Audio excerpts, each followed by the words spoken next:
হরে কৃষ্ণ। জয় গুরু গৌরাঙ্গ, জয় প্রভুপাদ। আজকের আলোচ্য বিষয় জগন্নাথের স্নান যাত্রার বিশেষ মাহাত্ম্য। তো আগামী 11ই জুন জ্যৈষ্ঠ পূর্ণিমা তিথিতে জগন্নাথের স্নান যাত্রা উৎসব। এই স্নান যাত্রার অপরিসীম গুরুত্ব বা মাহাত্ম্য রয়েছে। এক দিব্য জিনিস, চিন্ময় জিনিস। জগন্নাথ দেবের মেন বিগ্রহ মন্দির থেকে জগন্নাথ দেবকে বের করে নিয়ে আসা হয়। পাশেই স্নানাগার, বিশাল স্নানাগার, সেখানে স্নানের দেবী রয়েছে বসার। সেইখানে রথে করে ভগবান শ্রীকৃষ্ণ, বলরামজি এবং মাতা সুভদ্রা দেবীকে নিয়ে আসা হয়। সে আসনে ওদের অধিষ্ঠিত করা হয় এবং সেইখানে স্নানের উৎসব পালন করা হয় এই পূর্ণিমা তিথিতে।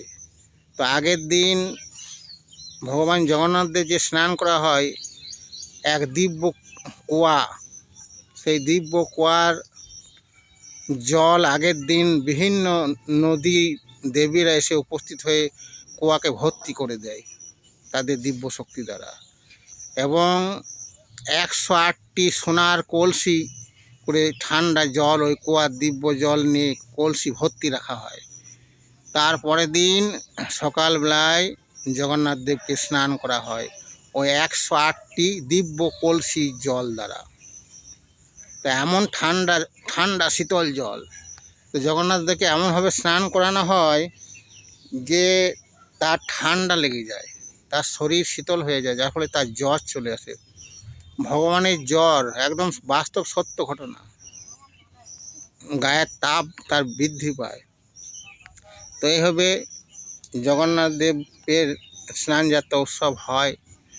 তো জগন্নাথ দেবকে কী করা হয়, স্নানের পরে নিয়ে যাওয়া হয় অন্য একটা মন্দিরে, যেটা একটা গুপ্ত স্থান।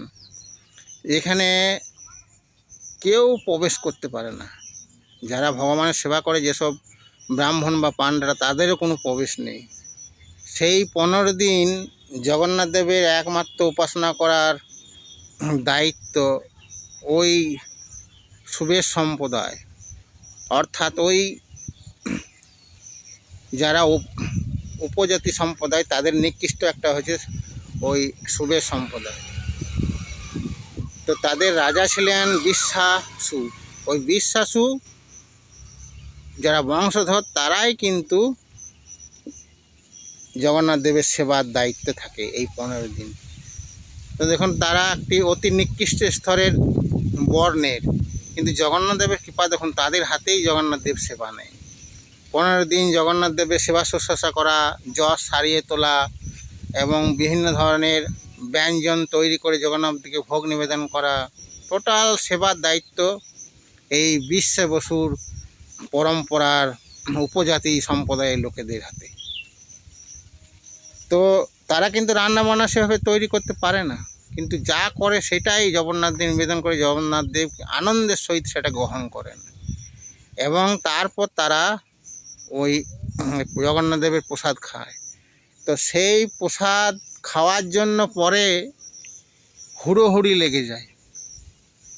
তো এই হচ্ছে জগন্নাথ দেবের স্নান যাত্রার একটা বিশেষ গুরুত্ব বা মাহাত্ম্য। তো এই স্নান যাত্রাকে যদি কেউ দর্শন করে, তাহলে তার 100 কোটি জন্মের পাপ তো নাশ হয় এবং মহাপুণ্য লাভ হয়। তাই এই বিশেষ দিনে আপনারা পুরীর জগন্নাথ মন্দিরে যান এবং জগন্নাথ দেবের স্নান যাত্রার যে উৎসব, সেটা দর্শন করুন। এই অলৌকিক দিব্য জিনিস সবারই ভাগ্যে এটা হয় না। যদি না পারেন, তাহলে ইস্কন বা বিভিন্ন গৌরীয় মন্দির রয়েছে, মঠ রয়েছে, সেখানে জগন্নাথ দেবের স্নান যাত্রা উৎসব পালন হয়। সেখানে গিয়ে জগন্নাথ দেবের স্নান করানোর যে অপরূপ দিব্য দর্শন, সেটা দর্শন করুন। নিজের ভাগ্যকে সৌভাগ্যে রূপান্তরিত করুন।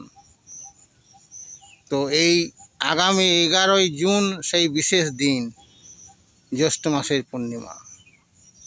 এবং যদি কারোর ঘরে বিগ্রহ থাকে, তা জগন্নাথ দেবের বিগ্রহ নিয়ে এসে গৃহেই স্নান যাত্রার উৎসব আপনি করতে পারেন। জগন্নাথদেবকে স্নান করিয়ে সেবা করার, বিভিন্ন ভোগ রন্ধন করে জগন্নাথ দেবের সেবা করতে পারেন। তো এই হচ্ছে আলোচনার মূল হবার্থ। হরে কৃষ্ণ, জয় রাধে।